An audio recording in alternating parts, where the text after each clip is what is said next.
Hello and welcome to an unexpected podcast. My name is Tim, and with me as always we have Matt, Rainier, and Devin. Unfortunately, Everyone. Mick couldn't be with us this week.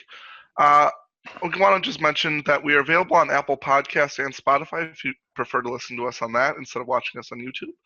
And on today's episode, we're going to be going over a list by Turlon, and then we're going to be discussing the new Easterling model that just came out and kind of discussing what we think about it and what the profile might be, that kind of thing.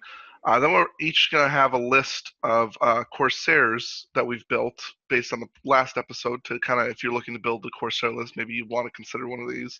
And then at the end, we'll do a couple of the FAQ questions, not a whole episode, just a couple. And we will have timestamps in the description on YouTube as well as the podcast on Apple Podcasts and Spotify if you're looking to do that as well, to just get to the parts that you want.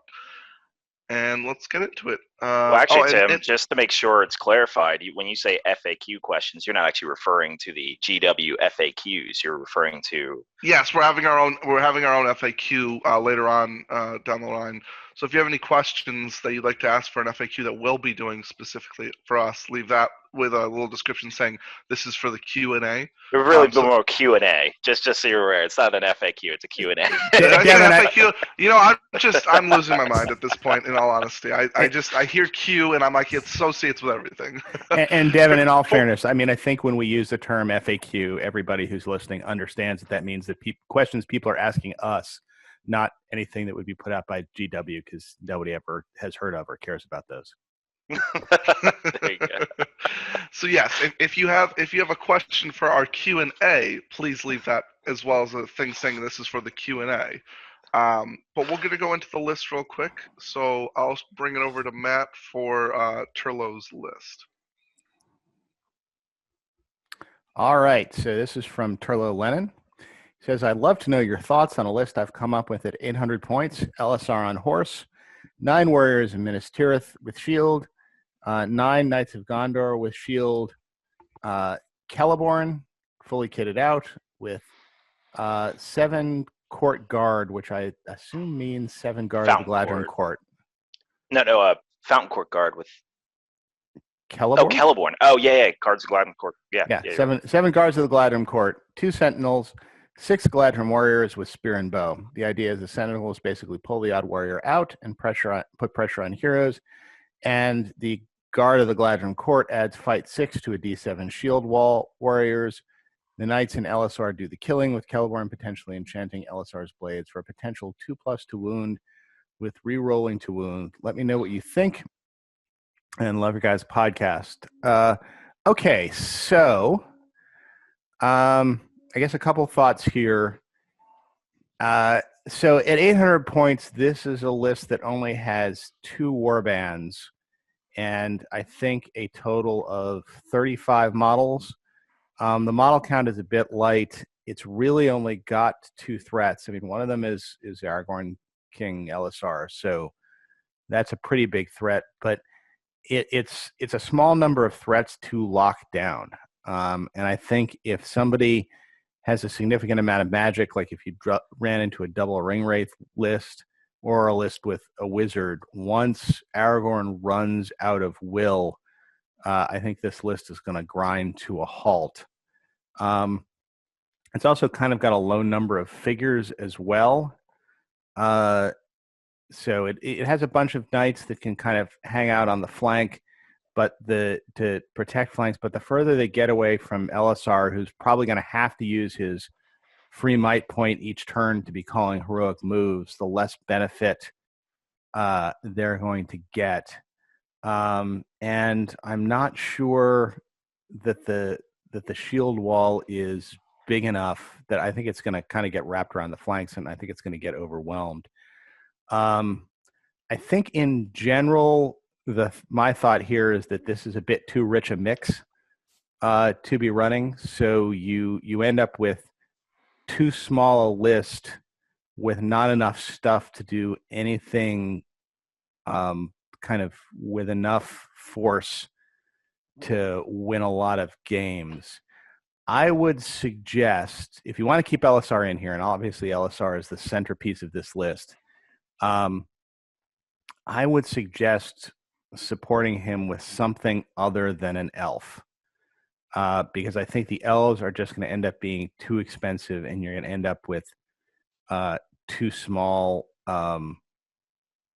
list. I think at 800 points, you want 3 threats at least, and this has at most 2. I think if you want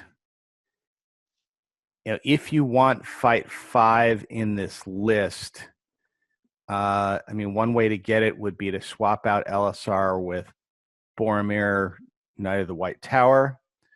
I think that gives you a lot of the same things that Elisar does, save you some points, and then you don't need to get elves in order to get fight 5. You can just have your your standard fight for Minas Tirith guys stand behind people.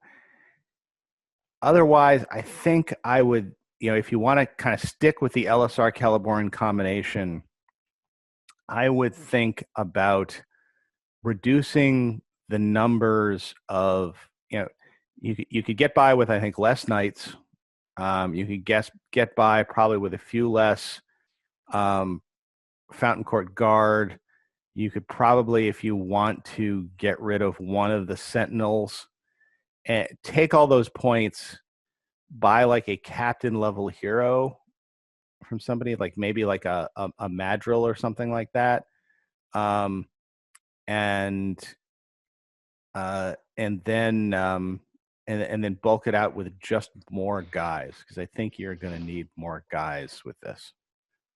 Thoughts? Yeah, I have to. Yeah, I'm definitely agreeing with everything like you just said. There's probably no way this list is going to really take you to the top level in the tournament, especially at 800 points. You just 2 threats at max, exactly as Matt said, and your army isn't going to be doing a lot. I think so. I'm going to try to say my thoughts on you keeping Elisar and Celeborn, because it seems like you really want that combo. And I think, as Matt pointed out, I think it's because you want the fight 5. I personally, in this type of list, would probably get rid of near all the knights and the the Galladrian Court Guard, because I don't know really what your Galladrian Court Guard are really achieving here, like what you're trying to do with them. It seems like you're just trying to get fight 6 distributed around, but I think because of your seriously low numbers and low hitting power for the army in general, you need a little more survivability. I would get rid of all of them and then kit out their war bands.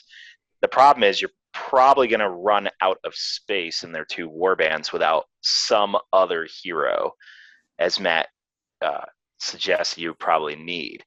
And that's where I'm also trying to think about. I mean, Madril, sure. I think that I'm trying to figure out something else that might contribute to the list a little bit more. Tyrion, I think, might be a good cheap ad. He gets you more slots, and he gets you another heroic strike. March would be good in this list. Well, actually, you got Elisar. You got Elisar, so you can't add Tyrion because of the Hero of Valor restriction. Well, he's got Elisar. Tyrion, sorry, I'm thinking Kieran. My apologies. No, not Tyrion. No, but I like the idea of Madril too, because the army needs to stick together, and if you come in like a Maelstrom battle or something like that, and I think that's what we're all alluding to, like in most scenarios, this looks like a fun list, especially a battle line and what you're talking about. But I think in most scenarios, you're either going to be split up, or you're going to have to throw troops in all different directions to catch objectives. So I think that's like just the trouble of it. It's just, yeah, like I think you need at least a Madril, because Madril has that Maelstrom special rule. Madril also has heroic march, so you're not wasting all of Elisar's might. And by that I mean, like, say you need a heroic move off, and you want Elisar to heroic combat and spend the might on that. But yeah, I think I just agree with everything you guys are saying. It's fun. The concept's fun, but outside of Elisar and maybe Celeborn, there's no really punching power. Just keep in mind that Madril's special rule only affects Gondor, the Minas Tirith guys. So the order of operations then would be you bring Celeborn on first, see where he shows up. Next, you bring on Madril, and he tries to get near Celeborn, and then after that, you should be able to get between Elisar's free point of might and Madril's bonus. You should be able to get Elisar wherever he needs to.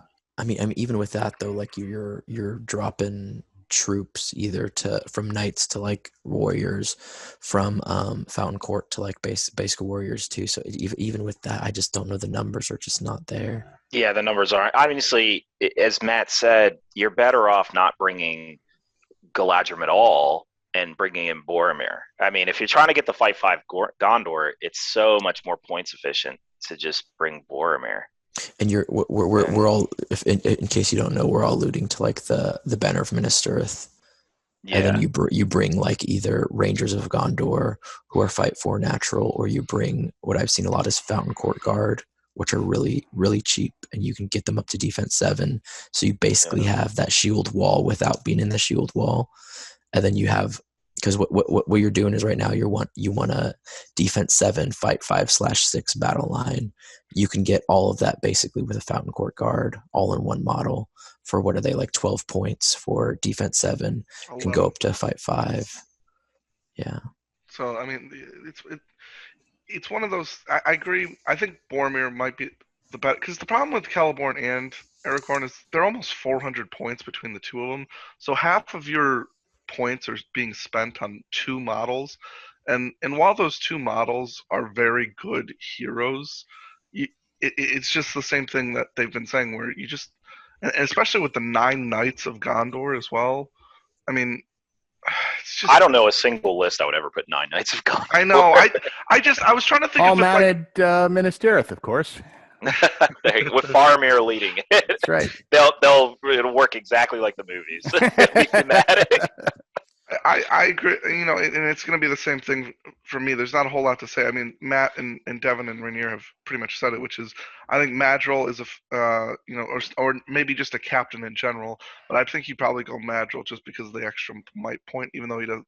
And you just keep the Sagandor list, and so you go with Boromir, you go with I don't know, maybe a bigger hero like Huron, something like that. Yeah. And then and I know that kind of takes away, and I know we try to talk about like not changing it.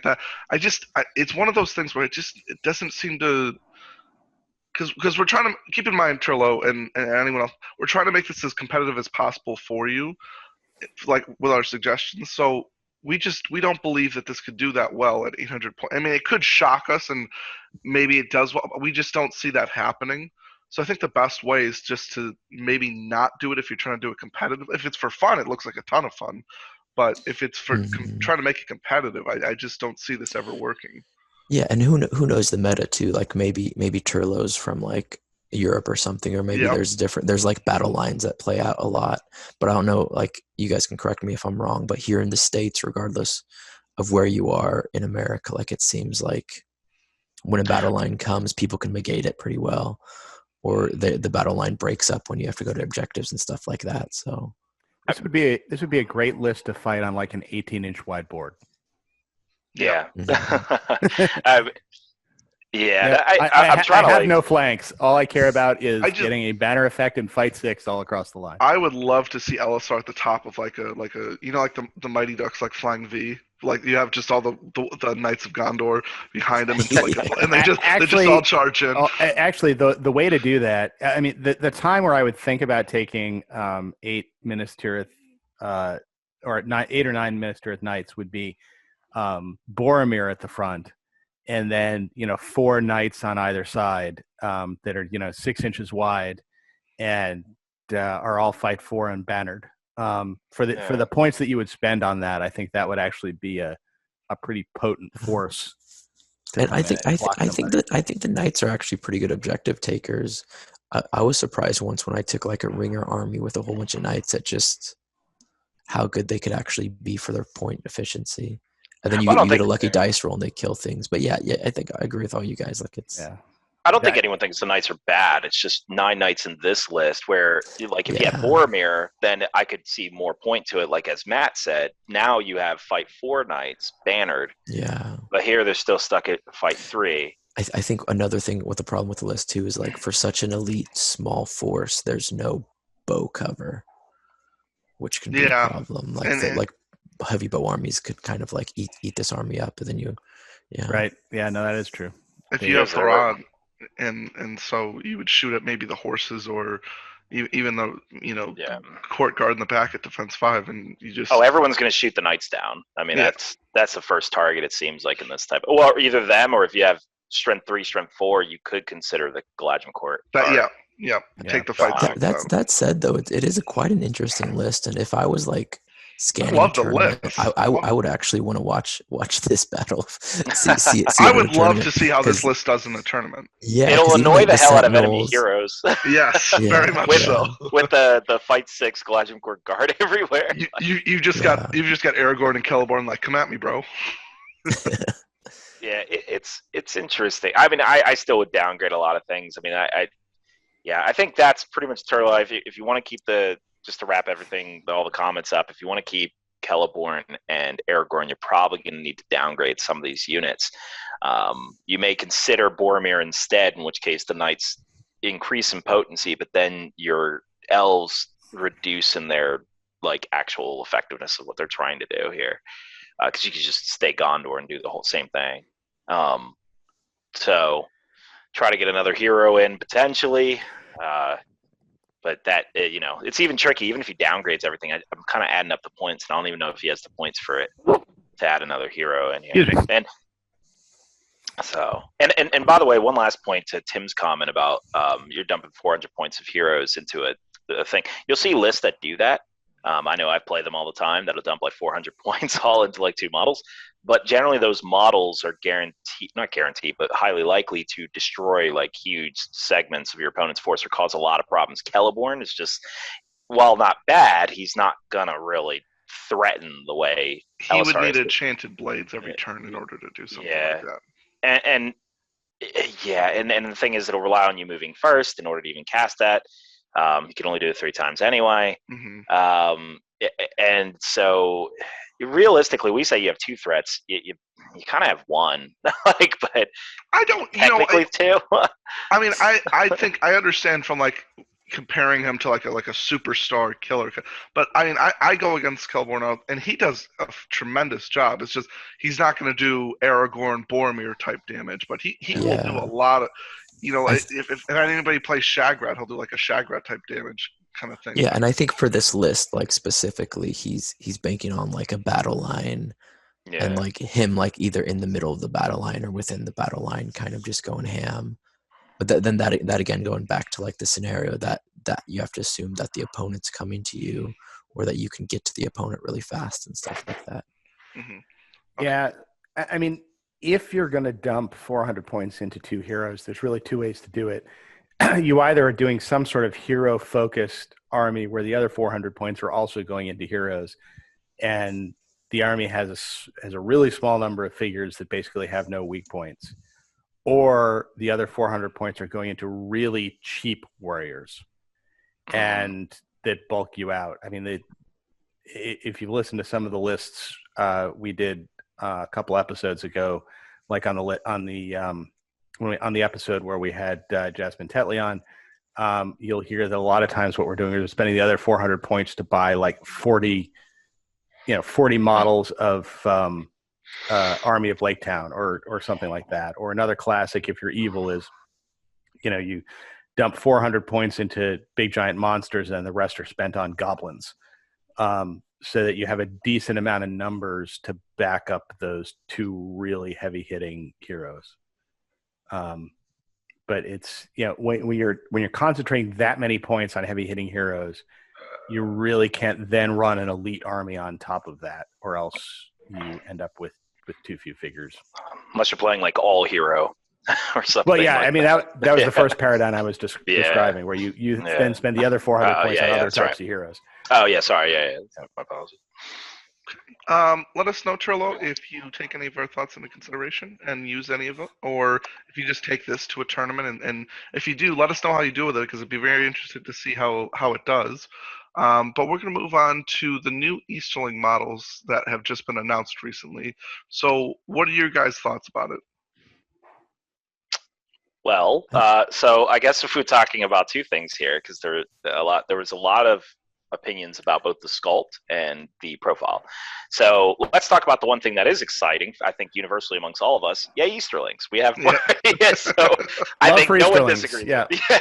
No one disagrees there that we are excited to have more Easterlings join. And we're hoping, obviously, that if this is part of a larger book, that we're getting a lot more Easterlings. And here we see actually on the screen here, one of the Easterling sculpts. There's like 3 of them. And so I think all of us are happy about that. I think that this is probably a precursor to possibly Easterling Heroes, Easterling, whatever. Hopefully nothing crazy like a chariot or something, but, who knows? And so now, I guess with that excitement aside, as far as the sculpt, which, I guess was the point of debate for a lot of different forums, I can understand a little bit of the hate for the sculpt. There's 2 things with the whole concept here. This is apparently an Easterling ninja of a sort that eventually evolves into a battle line like Dragon Knight. Kind of a weird dynamic there as far as the concept, which I think I'll let someone else get into that. But as far as the sculpt, I think the biggest complaint is that they are obviously a little disproportionate with the arms. They look way muscular for a person who is apparently a beefy a ninja. ninja. This is a very, they did not skip arm day at all. That's right. They had their supplements. They had them. Yeah. Yeah. So, and the other problem I had with it was the helmet, which, obviously is Easterlings, but like for a ninja, I don't know why you'd wear a helmet like that. If you're trying to be super stealthy and mobile. We'll get into the special rules of what they're saying. I guess they're really mobile and ninja-y, but I don't know. What anyone else thoughts on the concept? No, I think you got to look at it aesthetically. You got to look at it lore-wise, and you got to look at it play style-wise. And like aesthetically, I don't know. I'm just a huge fan of the Mickey Mouse ears. I've always liked the Easterlings. I remember back in the day, I think it was the GBHL some like 5 or 6 years ago, someone was ragging on how they didn't like the Eastern aesthetics. But I love them. Like I love the big Mickey Mouse ears. So keep in mind, I like it for a battle line, just not on a ninja. No, and that's the thing too, because it's basically a Watcher of Karna with twin blades. It is. Yeah. Yep. So Well, I think, a Watcher of Karna that likes a few beers. Yeah. Yeah. This is your Before he goes your to the gym. bro. Yeah, they found him out. He enters wood shopping competitions. Yeah. He's your typical bro that you find at like a house party. You're like, hey bro, you like Disney World? Yeah, man, I like Disney World. Here's this Mickey Mouse hat. Let's go. They really should have said that these guys are a precursor to Abercon Guard rather than the Oh, Dragon. that's a good point. Yeah. Yeah, that's right. These are African merchant guard that actually work out. Yeah, Yeah. that's right. Which is going to be interesting too, because I bet you there'll be fight 3, and it's going to be like fight 3, but look at those arms. Like, come on. Yeah. No, but I think aesthetically, it's kind of, I like them in a way because it's Easterling, and to be honest, you could give me a dog with an Easterling helmet and I'd buy it. So it's funny you say that because I actually got a dog with an Easterling helmet that I could probably be convinced to let go of. Wait, I'll like you take it. sculpted a dog with an Easterling helmet? No, Is I've got a dog and we made an Easterling helmet for him. Really? Yeah. Like a full helmet for your actual real life pet dog? Of course. Yeah, Doesn't that's how everybody he have one of those? identifies them. Yeah, I've got one of them too. You never. I don't know. Do I laugh? Like what? I don't know how to respond to this. Sounds like sarcasm, but I'm not sure knowing that. I don't know. No, but basically, I don't mind him aesthetically. Actually, I think he's got a cool like nightish feel, or night like it's not day but it's night. Yeah, the practicality of it doesn't really make sense with the helmet and being kind of stocky ninja-y. He's gonna try to sneak into a house to assassinate someone. And he gets like hooked onto like the drapes or something. I really want to know how this guy's going to end up leaping through the air. Yeah, I do feel like it. The play style, though, it's exactly what they needed, and it's actually what I asked for some episodes back in our Easterling review list. We'll see what the play style is like as far as the profile, just for anyone who's read it, I suppose. Oh, you mean just the idea, the concept? Just of the concept of like okay, a two fight model. He's probably fight 4, and he has throwing weapons. Like I feel like that's exactly what the 2 attacks. You Easterlings- mean, not 2 Yeah, fight? yeah, 2 fight. Oh yeah, yeah, two attacks, throwing daggers, and possibly fight 4. But do you guys want to go through his? He is fight 4. Do you guys want to go through what he does exactly? So the way they describe this guy is he is an elite warrior choice for Easterling armies. He has a fight value of 4. He has a pair of finely balanced swords, which always translates into 2 attacks. So he's fight 4, 2 attacks. He's loaded up with throwing daggers, which if you look at the figure are the things that kind of look like scissors. That he got stuck into various places. He's going to the craft Scissors fair. cut in half. Yeah, so he's got throwing weapons. And they say he's very light on his feet. Yeah, definitely looks very light on his feet. Can scale walls, barricades, and small gaps with remarkable ease. So it looks like he has a bonus to any climb, jump, or leap test. Might be like the goblins. Yeah. Like the cave dweller rule. Yeah. It means that enemy models they're fighting don't benefit from in-the-way rules from defending a barrier or doorway. So I guess what you use these guys to do is like storm fortified positions. You put them at the front of the phalanx, and then they don't have to worry about in-the-way rolls when they go forward into the. So I'm going to be concerned about the front of the phalanx idea. We don't know their defense, do we? Do we know their defense? We know it's low, which brings up it's either 4 or 5, probably. Yeah, I'd say it's 4. I'll be shocked if it's 5. Yeah, I'm pretty sure it's 4. So you're right. Yeah. You don't want to put these guys at the front of the phalanx for the approach march. They have to, which is part of my problem with these guys, right? I mean, what the Easterlings, in my opinion, what the Easterlings did not need was another expensive warrior to make the phalanx even more expensive, right? They needed something that either made the phalanx tougher, like defense 7, or some access to kind of cheaper troops so they could get more stuff. This guy is neither one of those things. So if you're going to use him, well, come on, we don't know the cost of it. I was going to say, if we don't know the cost of this, but we can assume it's going to have a price point of somewhere around probably like 12 10. to 15. Wow, 12 to 15? No. I hope not. That's actually where I think it's going to right, be. because you have the iron guards at 15 and the iron. I was thinking they're like Morgul stalkers. Yeah, I had them at 10 or 9 points. I had them like 10 with throwing daggers though. Like well, yeah. So bump it up to Corsair, maybe like 12. They put a bunch of bells and whistles on this guy that I'm sure. Yeah, because stalkers are what, 9 points. Yeah, but you compare them. They're 10. So stalkers are 10, so 1 plus 5, 11, and then you have throwing daggers, 12, possibly 13, and then you have the special rule, so 13 or 14. Yeah, no, but stalkers have special rules. They have the Stalkenstein special rule. And not only that, but compare them to a Watcher of Karna, right? And the Watcher of Karna has multiple. Watcher of Karna's 9, and then you have a Hunter Orc. He's 8. Yeah, exactly. I mean, where do you get 15? I think the thing is, Matt and I play Easterling, so we're just ready to be disappointed. Yeah. Well, I play. Just priming ourselves to be disappointed. I was gearing it. I was thinking like 10 or 9. Like, I had 9 I or was 10. kind of like that's where I was at. Remember, I mean, this is coming from the people who brought you Harry Goatleaf. So, With the lantern rule. Dunlin Huskarls. The Dunlin Huskarls, I think was but I think they made them more expensive so they wouldn't be spammed. But that's my assumption. I don't. I think back to these guys. Like I think you can. It works for the list though because you don't have to sink all your points into heroes for killing power. If that makes sense. So you can put these guys. I don't think if these guys go past, I don't think they'll be used past 10 personally, but if they go past 11, these things will never be used. I think you're right. If these things are past 11, you will never see these.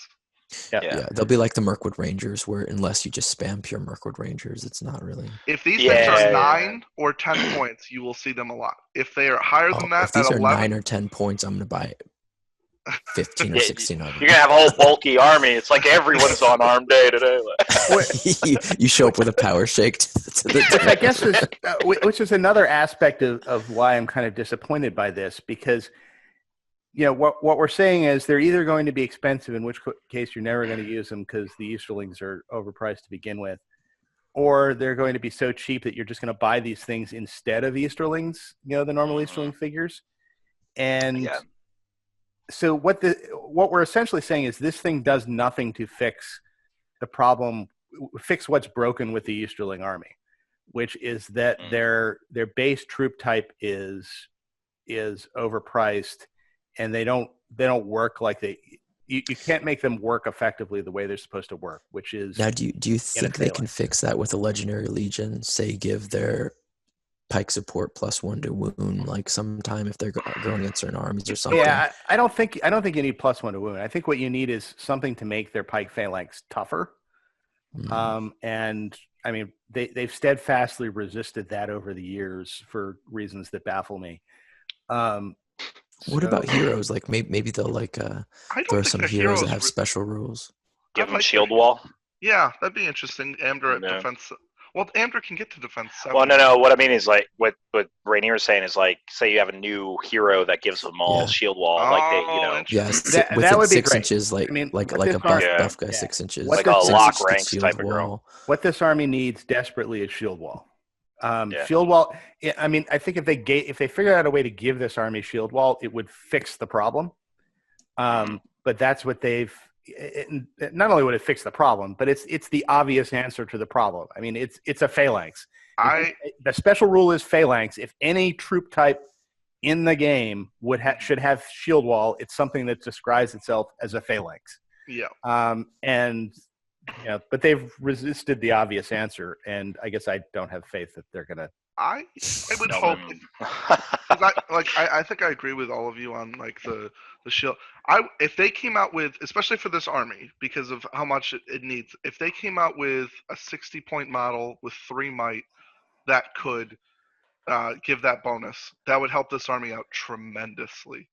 The ability to have an extra point of might at 3 might plus, because that's always one of their issues is their might points. So to add that 3rd might point to a smaller hero, would help this army out tremendously. Yeah, or give like, because I remember from the books, like they talked about people from East coming with like 2-handed axes, and they were like so strong and sturdy like dwarves. Like you can make it like a defense 5 hero. Oh yeah, and we could have them have a 2-handed axe as their only weapon, so nobody would ever buy them. Exactly. Yeah, I mean, I guess just to move on to the next topic to wrap this one up. I mean, as far as the profile, I think we know our thoughts but keep in mind, and to everyone listening to this, we don't really know 100% what the profile is, but we probably got a good enough of a clue to guess this one. Yeah, and we're all excited too. Like we're not trashing on it. Like it's cool. So what we need to see is what the rest of, well, hopefully there is a rest of the Easterlings, but assuming that there's a whole book devoted to this, did they say what the supplement is? Like, what is it? No, they have not even mentioned that a supplement is coming. They just said, hey, these are some figures. Yeah, they just pretty much. So we're just getting some profiles. Yeah, we're not even getting profiles. We're getting profile. Pictures and hints of what profiles will include. Okay. All right, so we actually have. Okay, then hopefully this is not just a one-off thing. I imagine that's unlike GW. So usually they always release this stuff alongside a book or something. But all right, so then fingers crossed that we get more. Yeah. Fingers crossed. Hopefully this isn't just a diversion. They're going to go back to cranking out more Rangers of Athelion heroes. So what would really suck is if we get like a Mordor supplement. And then, like, these guys are in it. Mordor gets more, and then they just go, you're there. Everyone's hoping for the war in the north. like we could get a Mordor supplement with this. Or the Wayne Riders. Well, actually, I guess that may be okay. What is it? The battle when the Easterlings went up against Gondor. I guess that could be okay. The Wayne Riders. We don't need more Gondor. That, but I guess Gondor. The next supplement, Gondor is still at war. Oh man, that means if we got Wayne Riders, we could actually get a chariot. It'd be a big wagon, but it would be like a big wagon chariot thing. That'd be so cool. Yeah, that actually. Okay, so I'd be on board for that. So I think just to move on, the last Are we happy about the profile in general from what we understand of it right now? Is everybody happy with it so far? We are content with the idea that more will come. Yeah. Yeah. If this is all we're getting, then we're not very happy. Yeah. If this is an appetizer, then yeah, fine, that's great. If this is what we're getting to eat, we're unsatisfied. Okay. So we'll move on to kind of like the main point of the episode, which is the lists that we have all written for Corsairs. And I figure I'll start it off with Mr. Corsair himself, Rainier. If you want to go over your list and just tell us what you took. Yeah. So we each are getting a different points list, right? Yeah, that's right. Well, do we want to go in ascending order? Well, Do you we have a guys lowest gave to me, lowest to highest? you gave me the Or requirement highest of list. having allies. Yeah, Yeah. we So did. We did. Yep. We're mixing it up. I have a tough challenge here. Well, Tim, you did what, a 500-point list? Yeah, 500. Yep. All right, let's go in ascending order. That way we Okay, can well, kind of we'll build just, up the tension before we get to Rainier.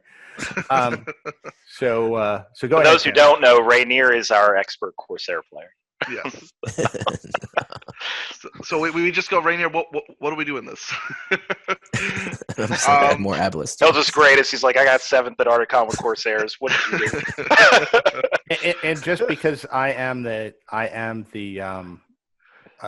podcast historical pedant, before we get started, for the record, it is pronounced Arbalester. Arbalisters. There we go. Arbalester. Okay, so I did a 500-point list. This is allied, but I imagine a lot of them will kind of be allied because it's just hard not to take. So it's Suladon on armored horse with 9 Haradrim warriors with bows and spears, 5 Serpent Guard and 2 Serpent Riders, and Dalamir with 12 Corsairs with shield and 6 Arbalesters. So you have 15 total bows. 6 of them being Arbalesters, 9 of them being bows. You have a fight 4 front line, 12 of them having throwing weapons. You have, let me double check real quick. You have 16 plus 8. You have 36 models at 500 points. So you have a ton of bows. You have 2 decent heroes for fighting. You have a 6-inch banner with everybody because of Suladon. And you have 2 Serpent Riders to kind of go and do what you need them to do.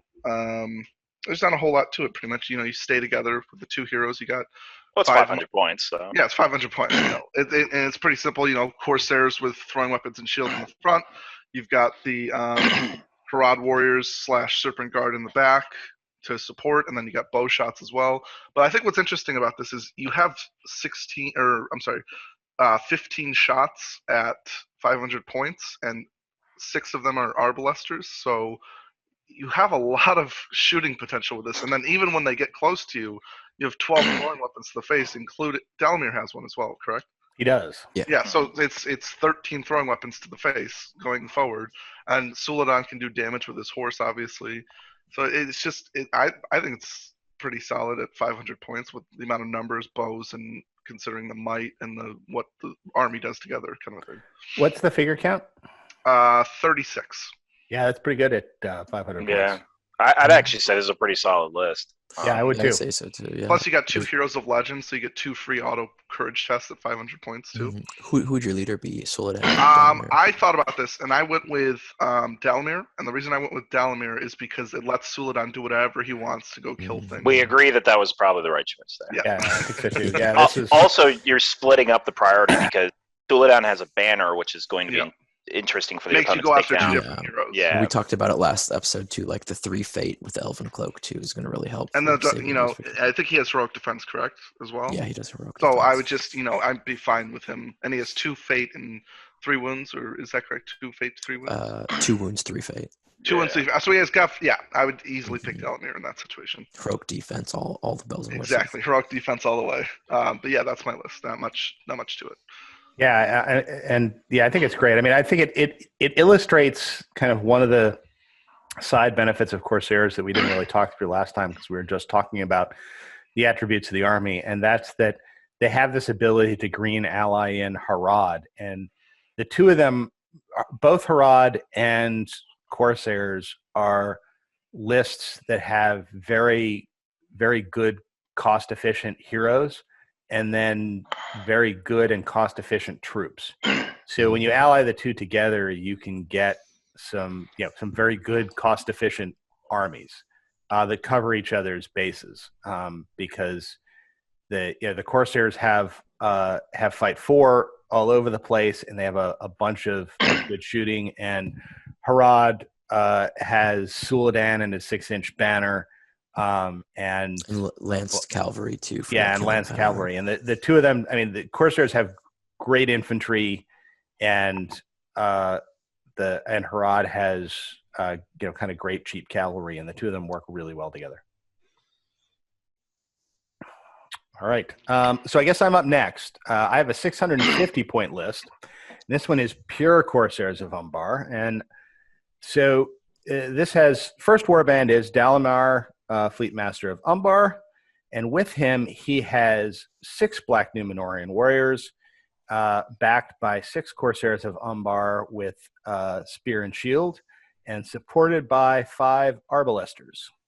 And warband number 2 is Delgamar, Gatemaster of Umbar, and with him are 5 Black Numenorian warriors, supported by 5 Corsairs of Umbar with spear and shield, and 4 Corsair Arbalesters. Warband number 3, just to change things up a little bit, is a Black Numenorian Marshal, fully kitted out with lance, heavy armor, and shield, and armored horse. And with him are 4 Black Numenorian warriors, supported by 4 Corsairs of Umbar with spear and shield, and 4 Arbalesters. So you end up with 46 models, which is an awful lot of models at 650 points. And you have 13 Arbalesters, and you also have a shield wall that is 15 figures, a terror wall that is 15 figures wide, all backed by throwing weapons. I had kind of like a few points left over, so I was like, you know what, maybe I'll upgrade that captain to a Black Numenorian Marshal. So it's actually got a mounted hitter that can do some damage in it. And the concept here is simple. You have your big wide terror wall all across the board, supported by throwing weapons, which doesn't really have to charge, because it can kind of sit back there, and the second rank can throw throwing weapons at somebody and make him charge you. And unless he's got some sort of fury bonus or something like that, he's going to come in piecemeal, and you can pick him apart. You got your Black Numenorian Marshal to take out a couple figures a turn somewhere on this, and all the while you've got 13 crossbows plinking away at the guy, or shooting into the combat where the big hero happens to show up, and that's the concept. I like this list a lot, to be honest.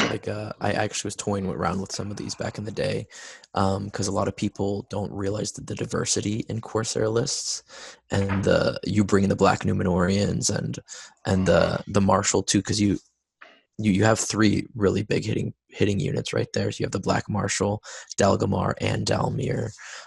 You have Dalgamar re-rolling the support rolls or anything like that you're doing in the fight, re-rolling all the Corsairs with a special rule. So yeah, I like it a lot. I think this is a really good example of how you can build an alternative Corsair list, one that's defensive, but also not so defensive if you actually play it right. Because like you're talking about it, all the shooting, you're going to be punching people with strength 4 hits. And when they fire back at you, your Black Numenorian line and your Arbalesters are all defense 6 in the shooting. So that's really good. And all those units too, those 3 captains that you chose are all really good, but also a really good way to spam out the list. So yeah, I like it a lot. Like, I would love to see this played. I'd love to play it also. It is a perfect example of how you can build an alternative Corsair list and make it really successful. After that review, I have nothing. I was like, to he add. gets the gold star after that. 5 stars. 5-star review. Another little trick you can do on this, because it has so many figures, is if you're waiting for somebody to charge in on you, when he finally kind of gets up the gumption to charge in on you, because this is a pure list, you can then take your second, if you want, you can take your second line of Corsair spearmen, or maybe use your arbalest just to run around the back and get traps, because the Corsair parts of this army still get the backstabbers special rule. The Numenorians won't, but they can kind of take the punch to the front, and instead of having your spearmen stand behind, they can run around behind, hit the other guy's second rank, and then your Numenorians can just shield, and the guys in the back can run around and do their attacks with +1 to wound. So. All right. So. Oh, I was just going to say the next list. So. Okay. Yeah. No. I mean, yeah. I mean, for the most part, when you play pure, there's really you either spam out the Corsairs, or you do this alternate version of it, and then usually when we think of allies, you usually do the Harad ally that Tim mentioned, and that's generally the ways you play Corsairs competitively. So I, as the person who wants to come up with some weird lists on this podcast, I decided not to do it. I'm like, let me figure out if I can allied make some with kind Goblin of Town. Yellow ally. That would be an interesting thought. I've got because of the bow limit, I've got 19 billion. So I was first trying to figure out, okay, why would I want to ally with a yellow ally anyway? When you really look at a lot of the yellow alliances that Corsairs have, they don't need any of them. And those allies don't really need the Corsairs. So it kind of created a little bit of a conundrum. But what I did was I created 2 lists, all right? And I know we're only supposed to make one, but I'll go through these very quickly. But I'm interested in the concept. So I kind of think you guys will like the second one more than the first, but we'll go with it. So first list, all right, it's going to be Delgamar, okay? And he's going to be leading 6 Corsair Reavers. Yep. Yeah, I'm sorry, Rainier. This is where I'm going with it. I'm spasmed. Here's So 6 Corsair Reavers, 4 Corsairs with a umbar with shield and spear, and then 4 Arbalists. And then the second one is a Corsair Bozan with 9 Reavers, and then 3 Arbalists. And then it's going to have the Shadow Lord on Fell Beast, all right, 10 Orcs with spears, 1 Black Numenorian with a Warhorn, which means all my Reavers are Courage 5, and then Gurits. So that leaves me at 700 points, which was my requirement here. 700 points, 41 models, 7 crossbows, but I do have the Shadow Lord, and I have 9 points of might. Plus I have Maelstrom of Battle, assistance there. Delgamar plus the Orc with spears and plus the Bozan effectively make me have 5 rolls when I'm kind of stacked around them. And hopefully with the Black Numenorian with the Warhorn, I really don't need to worry about them running away all that much because they are Courage 5. I do have a Shadow Lord here with magical capability, Fell Beast. So that kind of answers-ish my lack of Heroic Strike because obviously I wanted Dalamer, but, points. So with the Reavers, since obviously it's the central point of the list, there are 15 Reavers in the list, all gaining +1 to wound, have 2 attacks each. And usually can hit hard. Now, you'll know in this list, I lose the Backstabbers rule, which normally I would always say you want to keep that rule. But like I said, I was trying to challenge myself to make a yellow alliance where it would be worth it. The thing about the Reavers is they can be shot to pieces. So therefore, the Shadow Lord protects against that. And that's kind of my reason to, why would I pick a yellow alliance here? And then Gurits has the March if I need to use it. So like I said, 41 models, 7 crossbows, 9 might. Yeah, it's 9. So it's pretty good. Is the Shadow Lord on Fell Beast or on Horse? Shadow Lord's on Fell Beast. Yeah, so that makes a difference right there. Yeah. Yeah. I didn't want to put him on Horse because then I have it's too risky on my hitting power. I'm just okay. I mean, obviously my army itself hits hard, but I'm talking about an enemy hero. I'm trying to if I need to dismount him or disrupt him in some way, I need something else because Delgamar does not have Heroic Strike and a Bozan doesn't really do a lot. Makes his what is it, Pale of Darkness a little bigger too because the base it does make larger. Actually, a Pall of Darkness, not a Pale of Darkness. There you go. As we learned last time, as we learned last time. Well, actually, no. I guess you can. I mean, I think we've learned from the FAQ that you could actually keep darkness in a pale because it doesn't spill out past it does. barriers and walls. Yeah, and then you wait, and then you just open it up and it splits. Hey, honey, can you give me a pale of darkness before we go to bed? Yeah, that's right. I think it's a smoke cloud he's revealing. Well, no, you know what it is it's a supersize at McDonald's. It's can I get the Big Mac, the fries, and I'll supersize it. I'll get the Pale of Darkness. So it's a good list. It's a good list. Like I think like you mitigated all the weaknesses that you're. So first the backstabbers, you're mitigating that with all the reavers, which is good, and second like the lack of armor, you're mitigating your shooting power.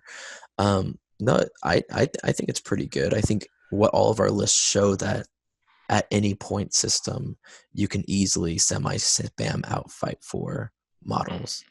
Like yeah, I think it's a good list. So I guess, I mean, I suppose we should highlight two potential weaknesses here. The first is, despite getting Gurrits, if you ended up with the Reavers with Delgamar showing up in a different place from the Bosun, that could be a problem. I understand that they're Courage 5, but, you know, a Ring Wraith wanders near, then they're Courage 4. You know, that could start creating some problems. That would make a hilarious scenario where, like, they start attacking him. Did we lose you make Tim? them re-roll all the dice. Yeah, that's right. And then they're failing it, and then he like whips them back and stuff. Yeah. And he's just like whipping his guys. The other thing is you've got one bosun, and if that bosun gets taken out, you start taking a lot of courage tests each turn. So the only reason I'm not from range, that's a problem. Because you probably want to just throw him into combat right off. Yeah, right exactly. Away, right? And that's what I was about to say to Matt, is that the best part is they're not forced to charge me. They're just forced to charge the closest model. So if the closest model actually happens to be an enemy model, then as long as you're keeping them in combat, they will continue to work for me. Now, obviously, the problem is they're not very maneuverable because they're just going to spam charge something. But and this is with only the ones that I fail, like not obviously the whole line. But yes, you're right. With only one bosun, you know, the Warren was necessary. Yeah, I mean, you can make them fail automatically, right? You can make them fail even if they're within the 6 range of the inches of the bosun. You potentially make one fail, charge the fell beast, and throw him like. No, because it's not an enemy model. Ah, okay. Unfortunately not. It's not an enemy model. So the problem's going to be in a scenario like To the Death or Fog of War. Well, actually, you know what? Is it a requirement that you can only throw an enemy model, or just a model you're in combat with? No, I think you could throw one. You could throw a Reaver. Yeah, you could throw. Yeah, a so Reaver. you could you fight normally against it. I think. Yeah, position him perfectly, make him charge you like, that'd be really interesting. Yeah, that would be pretty neat. Just take him and toss him. But anyway, to get back to the issue, so if you're in a scenario where you start far apart and the other guy has a lot of shooting, you have to be really careful with that bosun, even if he's kind of sticking near the Shadow Lord, or if the enemy has black darts and can black dart the guy to death. Because if the bosun goes away when you are not near combat yet, you've got a problem. And the other issue would be if you're in a scenario where you have to split up, you've got a problem, because the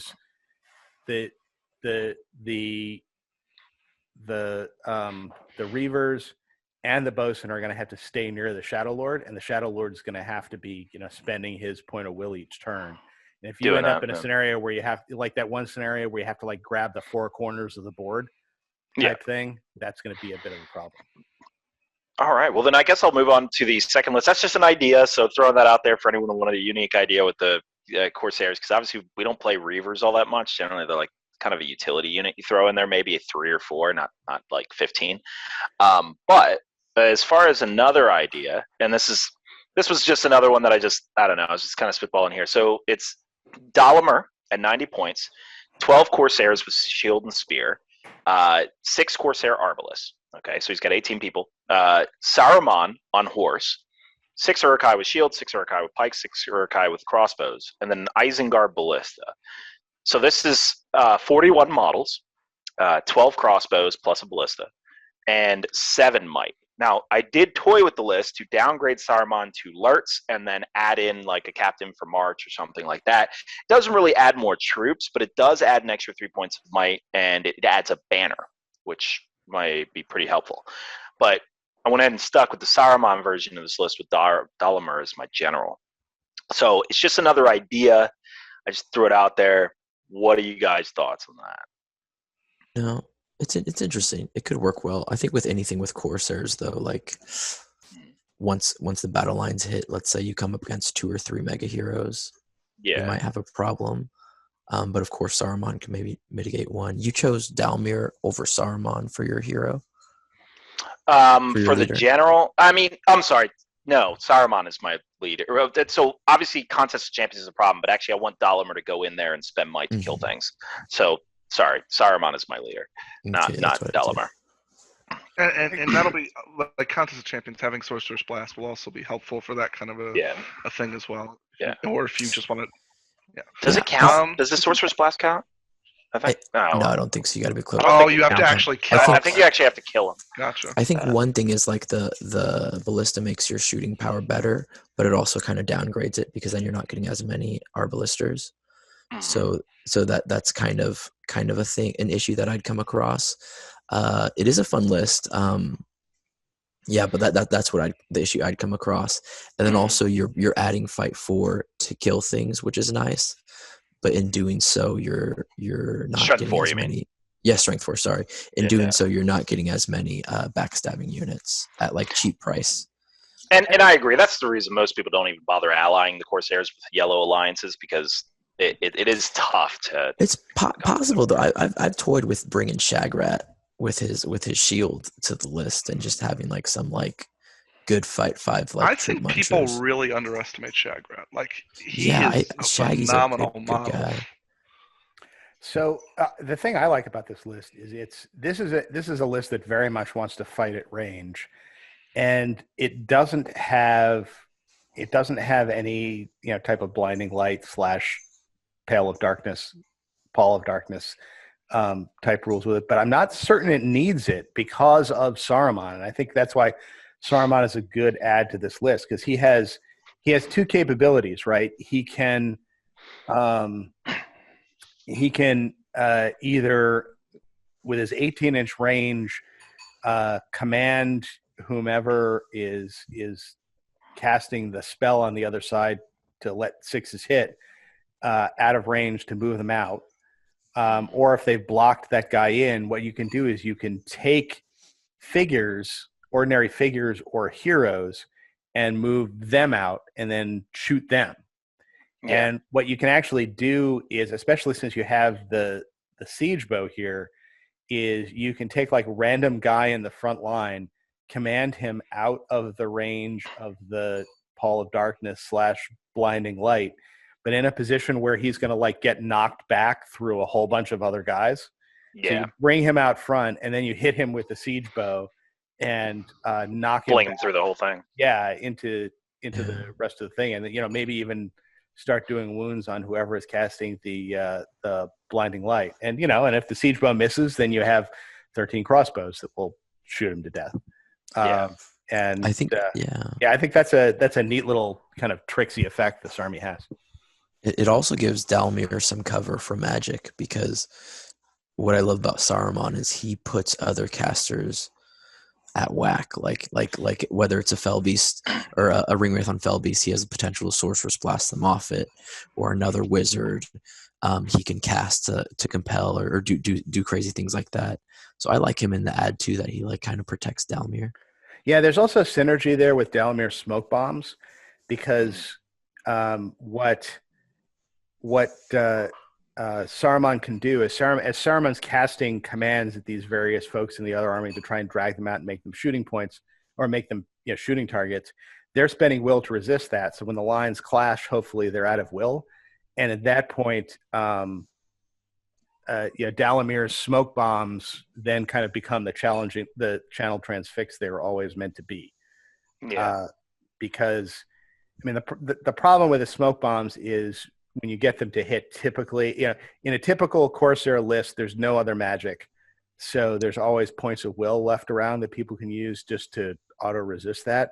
But if you've got a wizard in the list, like Saruman, who's going to be sapping their will, well, he's not casting the spell, but he's casting other spells that are going to cause people to use will to resist at range. By the time they close, they're going to be out of will, and that's when the smoke bombs can be truly devastating. And that's actually an interesting point I didn't even think about, is the synergy with the smoke bombs, actually. So I appreciate you making me more happy with the list. Yeah, good list. I like it. So that's my attempt at yellow alliances with Corsairs. So on to the the master himself.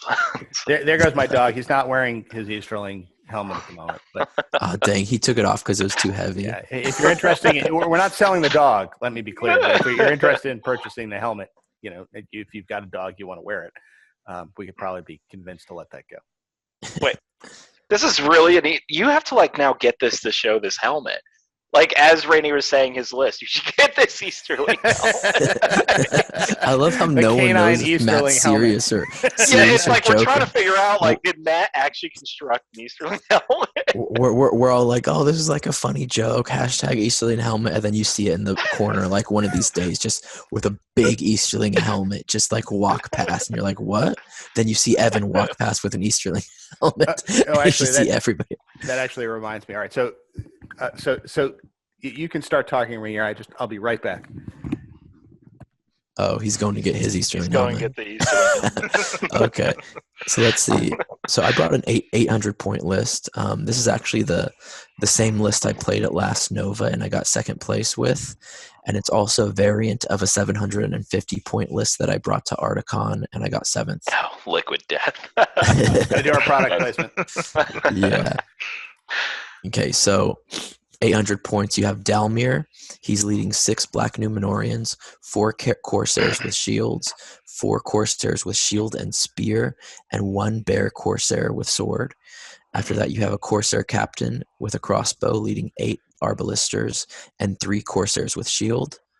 Third warband's another Corsair captain with crossbow leading 6 Arbalisters, 3 Corsairs with shields, and 3 Corsairs with spear and shield.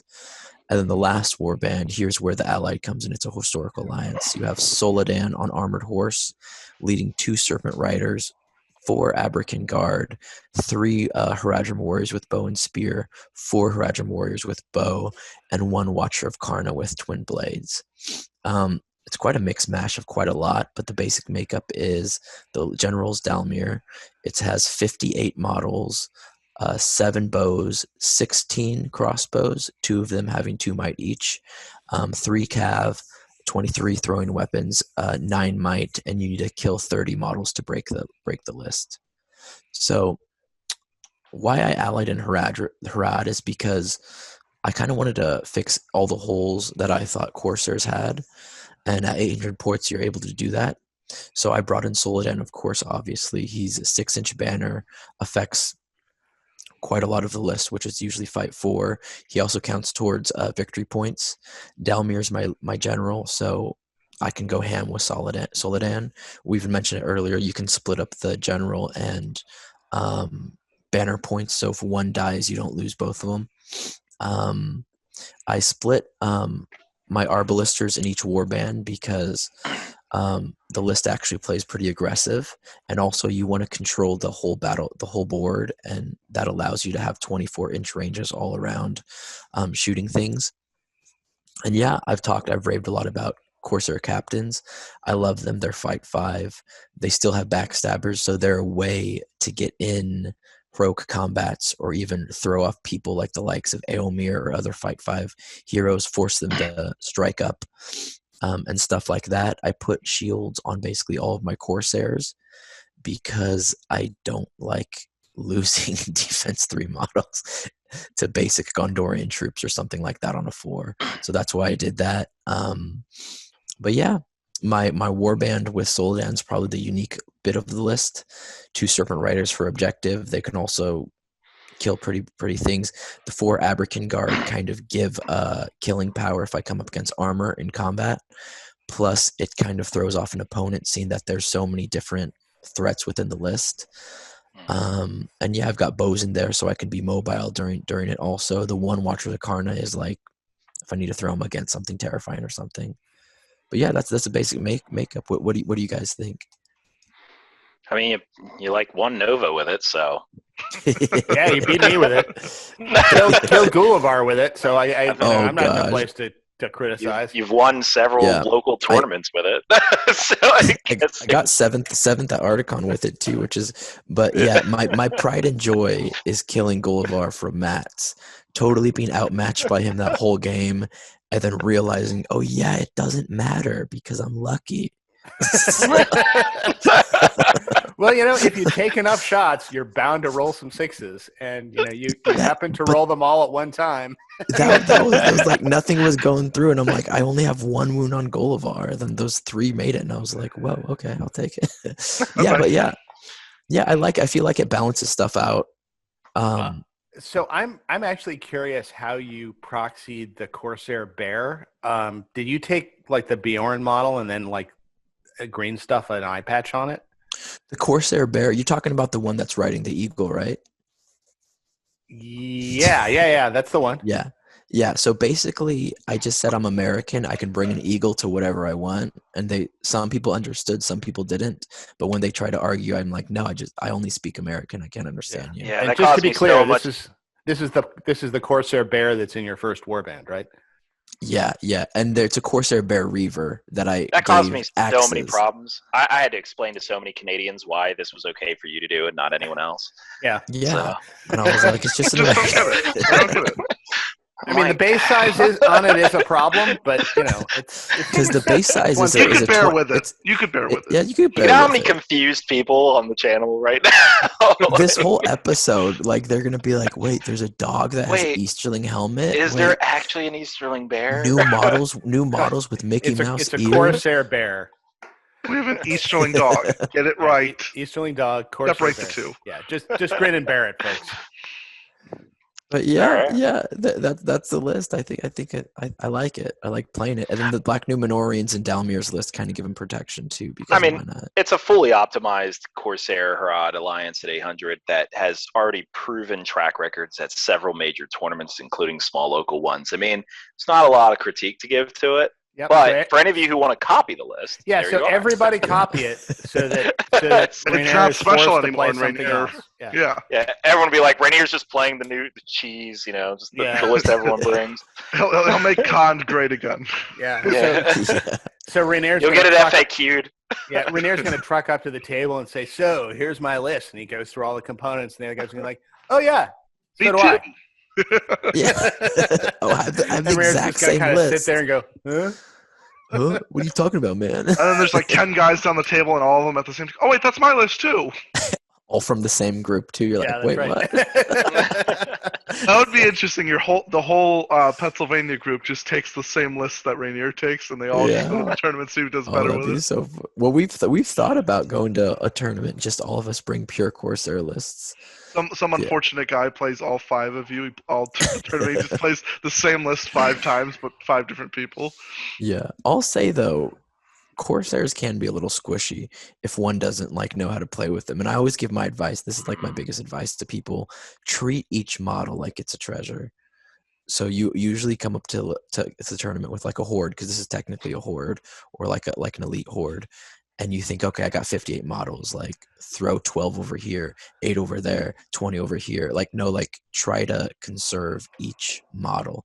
And this list is kind of made to do that, to where you have D6 in the right places, you have shielding in the right places and stuff like that. So yeah, my one thing, conserve your models, because before you know it, Dane and Thranduil are just munching through them. So let me ask you this. With the Watchers, are they there specifically to charge terrifying things, or do you have them there to resist? So I have basically only one. It's 2 charge terrifying, but I built this list when what is that called? They were better. Not when they were better. When Nature's Wrath was better. Oh yes. Yeah. So I threw him in. He's in the back, just basically hiding out, jumping anywhere wherever Nature's Wrath is. Yeah, to do something like that. Or if you want to, Agmar was pretty prevalent too. So if you want to charge into something that's terrifying and kill a spirit, and it's also 9 points. I have the models. I won Nova with a Haradrim spam list, or a Karna spam list back in the day, and I was just to reminisce that I wanted to just add one. I remember that. I remember that tournament. That was, for our viewers, the most stressful game I've ever played in my entire career. It was against Tim at that tournament. Really? Oh man. Yeah, that was the only reason I won that game is because what was it, last round we were okay, it's a tie game, and I had I think it was a Watcher Karna. I was okay, strike against Gandalf. And he was the leader. Gandalf failed all 3 fate rolls, and then I wounded him, and I was like, "Oh, cool, 2-1 victory." Well, you know what saved you that Wow, game, you Mark? failed 3 rerollable fate rolls with yes. might. Yeah, and he had like 1 might left too. I kept rolling 2s. And Oh ones. my god. I was not a happy camper. But you know what? I said to myself, Rainier won the tournament, and he had 4 majors and a minor win, and I lost 2-1 to him. So I'm like, you know what? I was the toughest opponent that game because nobody else could stop him. So I lost 2-1 on VPs. So I'm going to take that because I was the closest person possible to beating him.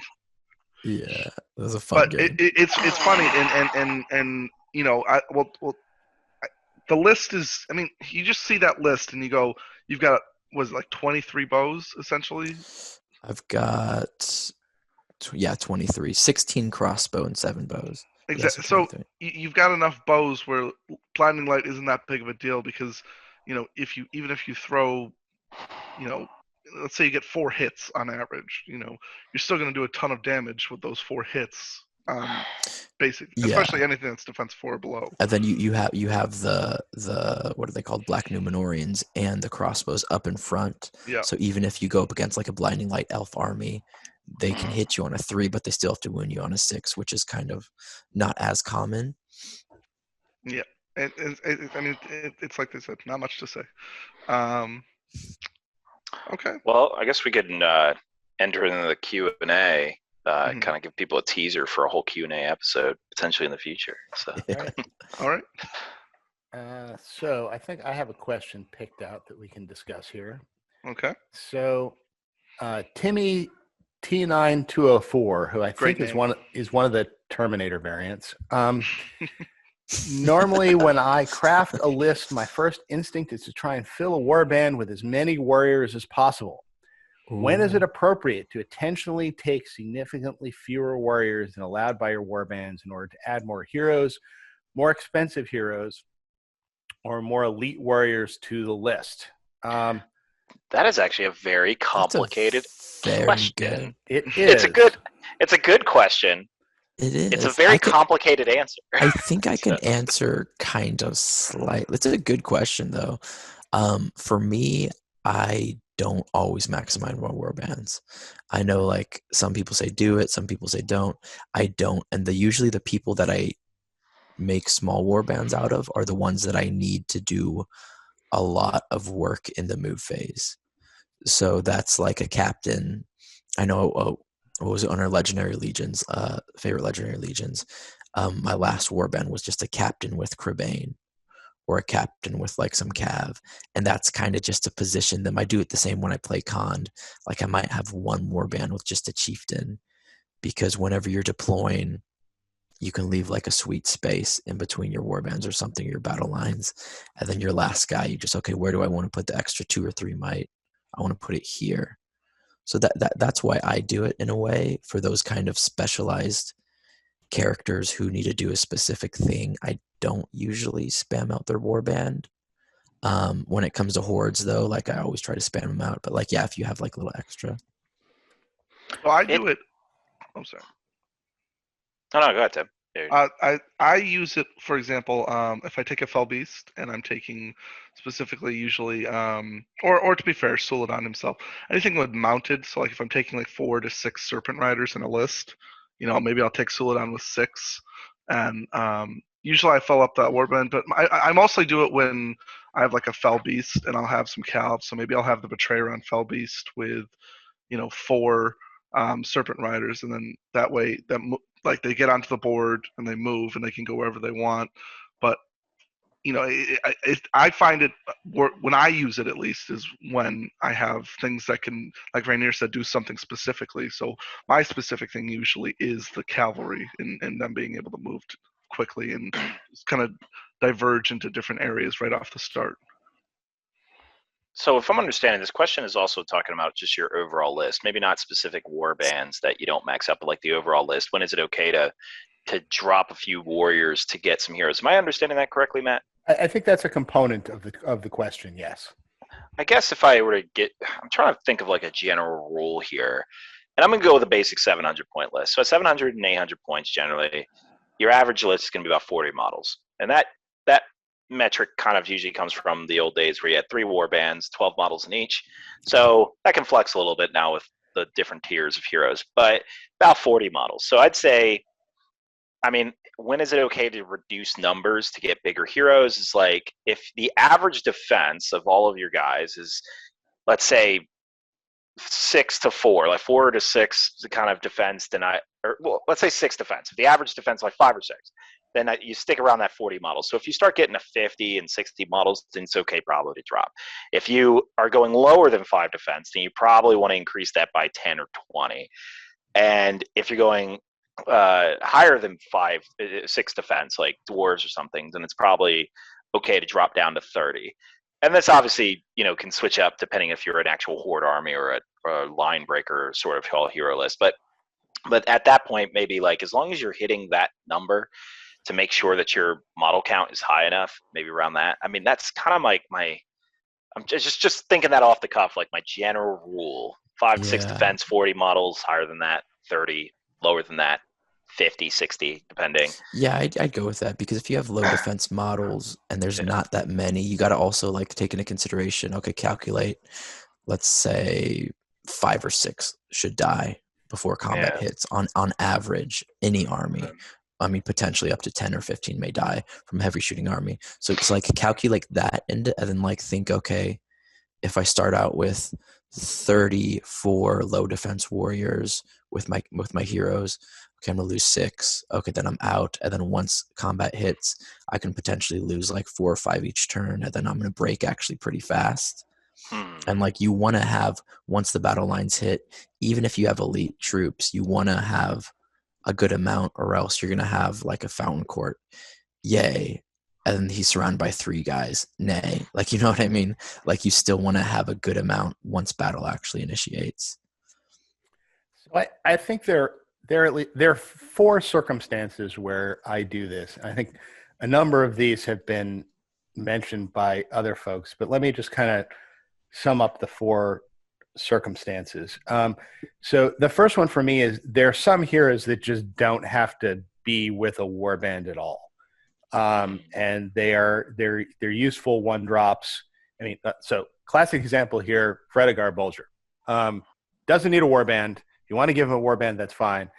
But if you want to use him as just a 1-drop and he deploys first and you get to kind of see where the rest of the other guy's army are, you can do that. I also use Legolas for this a lot, especially if he's got, say an elven cloak, because he is perfectly effective deploying someplace away from the rest of your army, where he can just kind of run around and shoot at people. He's got 3 might, so if somebody wants to run after him, he can kind of fend for himself. They're gonna have to send a significant portion of their army to go after him, and then he can just run away and reunite with the rest of the army if he wants to. So there are those circumstances where you just may want to have just one guy out on his own doing something. Harry Goatleaf is another perfect example of this, where he's somebody where you don't necessarily want him anywhere near your army, and you want to, if you really want to bring Harry Goatleaf, you can bring him on his own. Second circumstance is the cavalry warband, and I think Tim mentioned this. You generally do not want to have like a hero of fortitude leading 12 cavalry figures, because it's too clunky.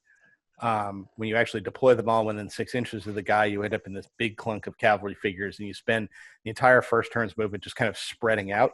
Rivendell Knights disagree with you. Well, I mean, even Rivendell Knights, you are not going to bring Elrond with 18 Rivendell Knights. No, but like even a Gondor list, like what you're saying is like a Gondor list that has infantry and cav. No, I'm just being silly. Yeah, because some people might point out, oh well, Rohan has all cat, and it's like, well, yeah, but that's how the army functions. Well, that's how the army functions, but it's still you're not filling out that warband with cav. You're probably not going to go above like 6 cavalry in a cavalry warband, because otherwise you get this giant glob of cavalry that loses its mobility. So that's the second case.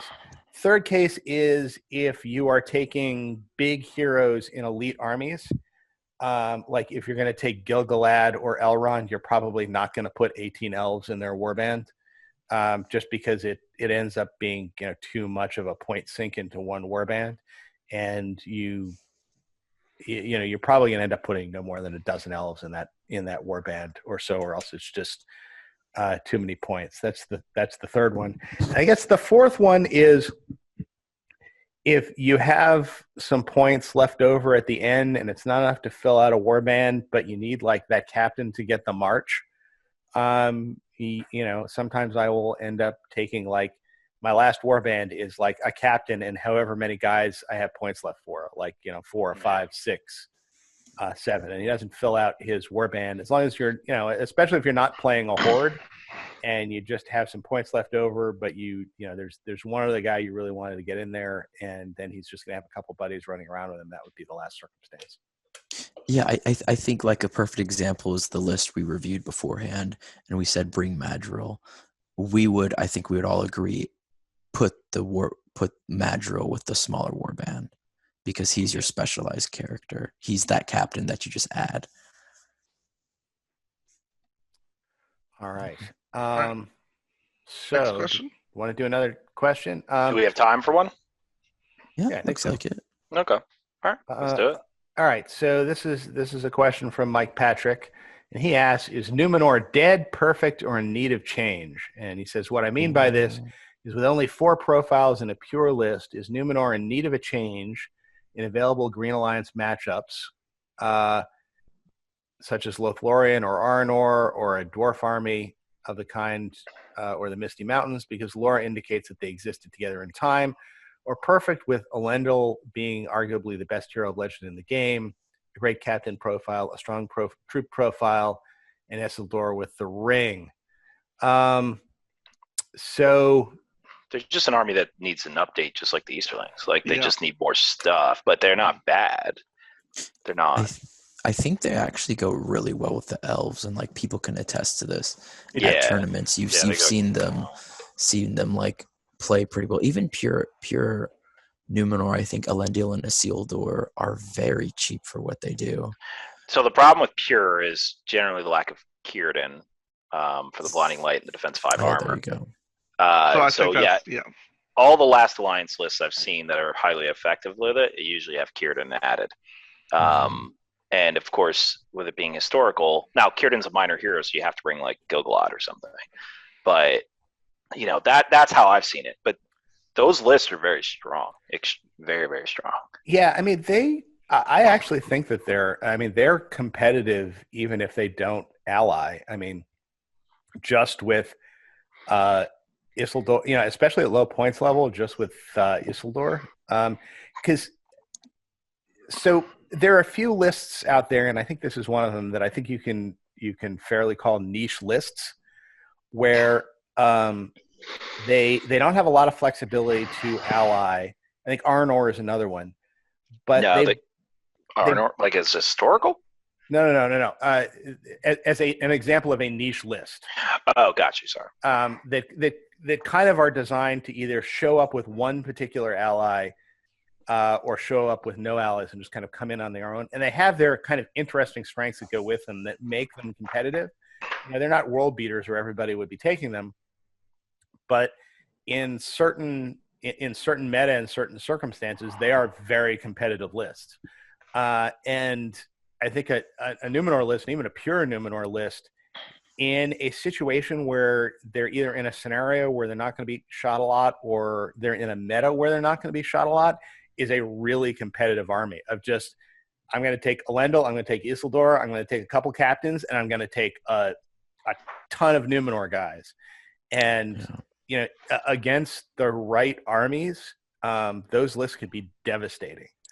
Yeah. And it's interesting to have these armies, I think, in the mix, because every once in a while somebody will bring one, and you're like, oh, I haven't run into this problem before, and you need to kind of deal with it. And I mean, that's why I think they're fun. Yeah, because they're kind of like, they remind me a little bit of Uruk-hai, because the whole army is fight 4, strength 4, with your basic troop. So like that is like a Urk.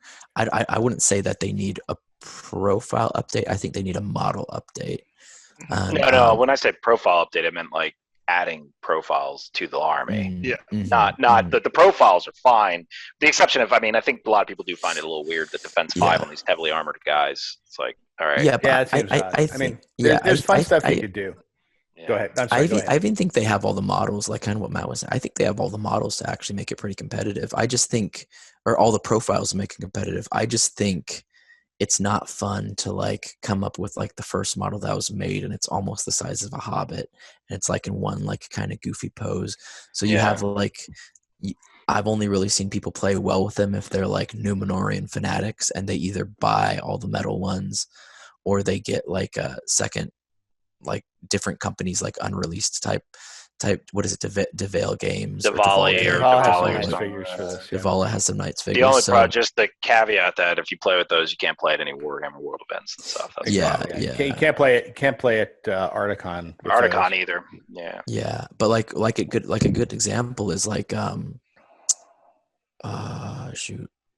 McConnell played him at last Nova, and he was like top 10 table, like top. He was actually doing pretty in the well last round. Yeah, and he doesn't even consider himself a competitive player at all. And that's not like harking on his play style, but like that's what he doesn't consider himself competitive. Like, yeah.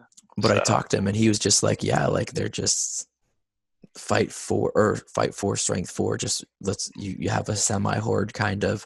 You have 2 mega heroes, Elendil, who cannot be stopped by anything, and you have Isildur, who has like Gollum special rule with like Thorin's profile. Like that's almost. But you catch my drift. Like it just sucks that you can't do it together. Can't do it together, but you don't need to do it together. I mean, I've played that. I mean, I have a full Numenorian army. And with the 2 guys on horses, and they are, if you're in a scenario where you can't shoot them down, they are really scary to deal with. I mean, especially with Elendil kind of bopping around and like killing one of your heroes a turn, which he can do, and conceivably 2 heroes a turn if he can heroic combat off of one and into another, which he can also do. They are. It's an army not to be trifled with. I guess. I feel like you don't need too much play style. Not play style. It's kind of a forgiving army, because you could make a couple mistakes with Elendil and he's not gonna like go down, like die, or even the troops, you can make some mistakes with them. So like for newish players or players who want to find like a list that they want to start playing competitively, like I suggest playing these guys. Yeah, it's a decent anti-magic list too. With, if you're a player who's like, all this magic stuff is pretty complicated, I want to stay away from it, but I'm tired of kind of getting victimized by other players who use magic to, neutralize my Aragorn King of Lesar. It is a good list to have, because, once you kind of figure out the, Elendil is rolling 2 dice to resist every time as a freebie, and everybody within 6 inches of him and Isildur is always going to be resistant to magic. Once you kind of get that down and how that operates, you could really kind of give heavy magic players fits as their spells just continually bounce off your army. I don't know the lore. Do any of you know if there's another named like Numenorian hero?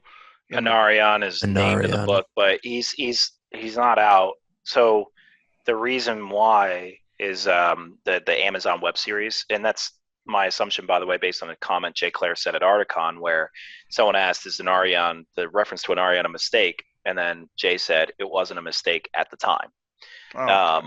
And so what I think happened was the Amazon web series was announced, and they decided to hold off on a Last Alliance supplement until they see because the Amazon web series is dealing with the up until the Last Alliance, and it's located in Numenor. Mm-hmm. So for those of you holding on to a Numenorian army, eventually it's guaranteed to get like a huge swath of profiles. Well, guaranteed. It depends if GW gets it. And probably new figures that look entirely different. but yeah, what unfortunately. are you gonna do? So I mean, if they add this Anarion and he turns out to be decently good in the future, I mean that'll be a helpful thing for them to have because he's a named hero. He'll probably have 3 might, which is always a helpful thing. I mean, I've only come up against a Numenor twice since playing, and both times I had the same feeling. And I'm assuming I'm kind of, and I know you guys probably may have more experience with this, but when I come up against, I mean, I just slaughtered them. I mean the amount of times that I had rolled 5s, whereas if I needed 6s, it would have been such a different story. I think they need the defense personally. That defense 6. Obviously, if they I agree with you. Shield I wall, agree with you. great. shield wall would be It would perfect. be That good, would right? that would that would be perfect. No, Give but them I some agree way to with get you, to defense Tim. 6. I agree with you because like I've come up against this multiple times at like events and stuff, and it's like the exact same thing happens. It's like, okay, here we go, boom. There, like the opponent comes like, oh, I've got strength 4. I'm gonna crunch through you, and you just wind up like crunching through him like really, really, really fast. And then like a good hurl or dehorse with a Lendil, you mitigate him. You kind of ignore a seal door, and just the army. I don't know if it's just like when you're playing against them, you roll 5s, but just the army. I think I think the impact.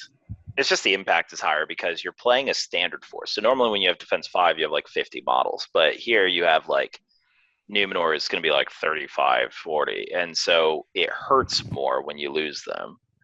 I think if they could do something different too. If you didn't want to do shield wall, you could do if this model is being supported, both models get +1 defense. Like change it up a little bit so it requires them to be supported rather than, just are you in base contact with another model with shield? Kind of make it different.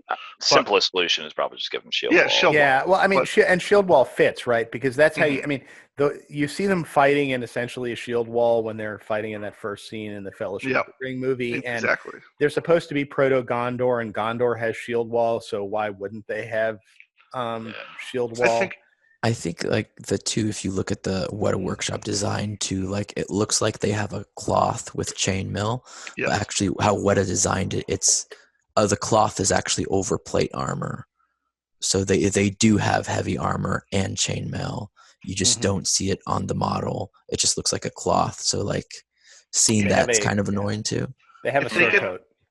Yeah, if they get no matter how they get it, if they get defense 6, this becomes a very scary army to go against on the But table. I mean, I would say in defense of the army as it is now, I think this is a fully viable army. And I think You could use this. Yeah. if you're, but I mean, this is a hero forward army, Mhm. right? And if you are going in and trying to crush somebody with your shield wall, you're doing it wrong. Mhm. All the shield wall is, all the other figures are there to do is to, sit around and, not die and kill the occasional figure while Elendil and Isildur are kind of mopping up your opponent. And, basically Isildur and Elendil are out there in front killing, between them 4 to 6 or 8 figures a turn, while the rest of your army just kind of covers their flanks. And I think that's how you play the army, and I think that's how you win with the army. It's those two basic things: kill with the heroes and keep the army alive. Like those are the two advice. Well, because Oh, sorry. I think the interesting thing though about because I was just looking over the profile again is if you take this pure or keep it green, and they keep their bonus. I mean, their courage 4, they'd be fight 4, strength 4, possibly D6 if you added that rule. I mean, they could be one of the best. They probably would be the best model profile in the entire game at that point. Fight 4, strength 4, D6, courage 4. Yeah, which is why I don't think they're going to end up doing that. I mean, I think the way to go with these guys is, like if you, I mean, you'd have to. But isn't do that the some point? surgery Aren't they supposed to be like based on like lore? They're supposed to be like the best guys to like. I mean, they are supposed to be the best guys. I just don't see GW kind of making them like basically pseudo elves or basically Space Marines dwarves. at that point. Yeah, exactly. Yeah, but we look at Uruk-hai and we go, Uruk-hai are probably the best profile in the game stat-wise for points. But I think if you switched out their current army rule, which is the higher courage, Mm-hmm. I think if you switch that out with shield wall, I think that would be the way to go. So if you took these guys pure, they'd get shield wall. Fair enough. Okay. All right, and that was your Numenorian review. Yep. All right. Let us know in the comment section below what you think of our lists, and obviously mine was the best. But let us know who you think was which list you prefer the most, as well as any ideas you may have for future episodes that you'd like us to go over. And remember to leave some questions for the Q&A, and leave a little note saying this is for the Q&A. And we look forward to seeing you next week. Bye, everyone. Bye.